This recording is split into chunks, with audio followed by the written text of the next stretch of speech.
back, America. It's Hugh Hewitt. I'm joined by Senator Martha McSally, great senator from the state of Arizona. Good morning, Senator. Welcome back to the Hugh Hewitt Show. Good morning, Hugh. How are you doing today? I'm good. Is the McSally family far and wide well? Yes. We are very much focusing on helping Arizonans right now in this unprecedented struggle, but thanks for asking. One of the key things is getting the PPP replenished. Nancy Pelosi has taken it hostage to her own ends. Do you expect the Senate to pass this much-needed replenishment? It has to pass it. They put out information yesterday, state by state. I would just encourage Nancy Pelosi and Chuck Schumer to look at how much money is coming to their states. We've got small businesses we hear from every single day, especially the very small family businesses, the sole proprietors, the self-employed. They need to get access to this as well to stay afloat, to get us through this time. And it's unbelievable that these guys have hijacked this again, like they normally do, for their political games that they're playing in D.C. But we need pressure put on them to get this through, get it done tomorrow, as the Senate will try and pass it again by unanimous consent. Has your opponent in the Senate race condemned Speaker Pelosi's hostage-taking here or Chuck Schumer's hostage-taking, or will he be a vote for them were he to win in an upset over you? He's a bystander right now. I haven't even paid attention, but he probably has been silent, while we're in the arena fighting for Arizonans and delivering them the relief that they need through the economic impact payments and the Paycheck Protection Program. He's on the sideline. So likely not, though, if you look at his, past behavior. All right, let me talk to you now about China. I just had on former Secretary of State Madeleine Albright, and we had a great conversation. She was very tough on China, which is going to surprise a lot of appeasers out there. You are a very tough on China person, too. Is there going to be an accounting? There has to be.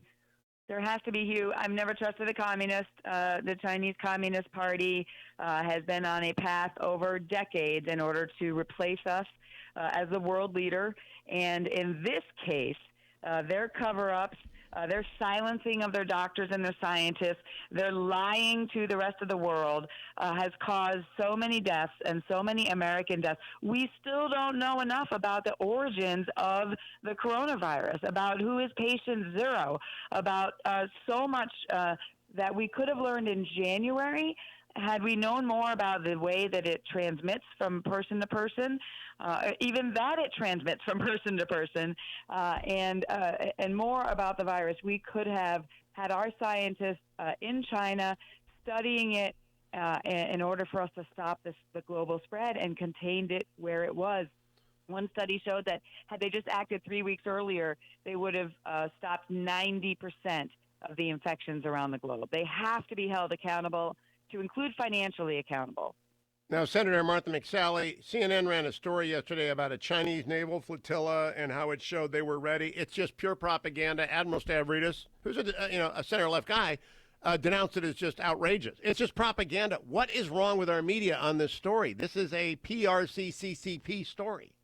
I just don't understand it. Our media continues to parrot, Chinese disinformation campaigns, their propaganda campaigns, their, hatred for this administration blinds them to everything, and they're just being used by a very sophisticated Communist Party who is in a very sophisticated disinformation campaign. So I would just encourage all Americans who are in the media, please wake up. After all of your, Russia over the last several years, you need to be looking China, and how they are using you for their propaganda to Americans. We're not going to buy it. Americans are not going to buy it, but our media needs to wake up. I agree with that. Senator McSally, always a pleasure. Good luck to you. Continue to fight for Arizonans and Americans. Get the PPP passed. Follow her on Twitter at SenMcSallyAZ. SenMcSallyAZ. Thank you so much. And thanks to